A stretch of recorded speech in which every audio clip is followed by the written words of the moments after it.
नमस्कार दोस्तों, आपका स्वागत है मेरे चैनल पर। होली के दूसरे दिन भारत के कई इलाकों में भाई दूज का त्यौहार मनाया जाता है। वैसे तो दिवाली के बाद आने वाली भाई दूज का खास महत्व होता है। इसके अलावा चैत्र के कृष्ण पक्ष की द्वितीया तिथि को भाई दूज का पर्व मनाया जाता है।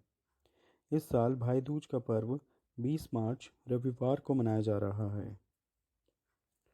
द्वितीया तिथि शुरू हो रही है 11:37 सुबह 19 मार्च को और समाप्ति हो रही है 20 मार्च सुबह 10:06 पे। 2023 में होली भाई दूज है 9 मार्च को वीरवार। द्वितीया तिथि शुरू हो रही है 8 मार्च 7:42 शाम से और समाप्त हो रही है 9 मार्च शाम को 8:54 पे। भाई दूज को भ्रातृ द्वितीया भी कहा जाता है। होली भाई दूज का महत्व। जिस तरह दिवाली के दूसरे दिन मनाए जाने वाले भाई दूज के त्यौहार में बहनें भाई की लंबी उम्र के लिए कामना करती हैं, उसी तरह से होली के दूसरे दिन यानी होली भाई दूज पर भी देश के कुछ हिस्सों में भाई को तिलक लगाकर बहनें भाई दूज मनाती हैं।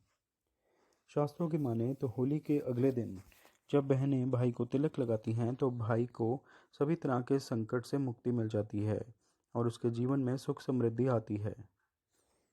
भाई दूज को भ्रातृ द्वितीया भी कहा जाता है। होली भाई दूज की कथा। पौराणिक कथा के अनुसार एक नगर में एक बुढ़िया रहती थी जिसका एक बेटा और एक बेटी थी। बुढ़िया ने अपनी बेटी की शादी कर दी थी। एक बार होली के बाद भाई ने अपनी माँ से बहन के यहाँ जाकर तिलक कराने का आग्रह किया तो बुढ़िया ने अपने बेटे को जाने की इजाज़त दे दी। बुढ़िया का बेटा एक जंगल से गुजरा जहाँ उसे एक नदी मिली। नदी ने कहा, मैं तेरी जान लूँगी। इस पर बुढ़िया का बेटा बोला, पहले मैं अपनी बहन से तिलक करा लूँ, फिर मेरे प्राण लेना। इसके बाद वह आगे बढ़ा जहाँ उसे एक शेर मिला। बुढ़िया के बेटे ने शेर से भी यही कहा। इसके बाद उसे एक सांप मिला और उसने सांप से भी यही कहा। इसके बाद वह अपनी बहन के घर पहुंचा। उसकी बहन सूत काट रही थी। तिलक कराते वक्त भाई का मन दुखी था। इस पर बहन ने उसके दुख का कारण पूछा तो भाई ने उसे सब बता दिया।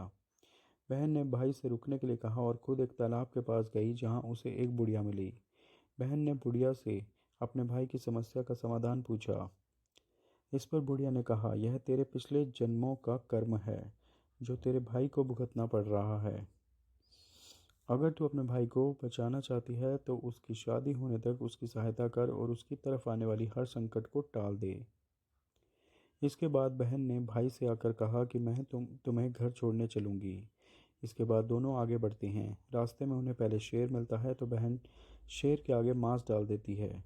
उसके बाद आगे उन्हें सांप मिलता है तो बहन उसे दूध दे देती है और अंत में उन्हें नदी मिलती है जिस पर वह लड़की ओढ़नी डालकर नमन करती है। इस तरह से बहन अपने भाई को बचा लेती है। दोस्तों, अगर आपको मेरी वीडियो पसंद आई तो कृपया इसे लाइक व शेयर ज़रूर कीजिए। साथ ही में अगर आपने मेरा चैनल अभी तक सब्सक्राइब नहीं किया तो कृपया इसे सब्सक्राइब करें और बेल आइकन भी ज़रूर दबाएं ताकि जो भी नई नोटिफिकेशंस हो वो तुरंत आप तक पहुंच जाएं। धन्यवाद।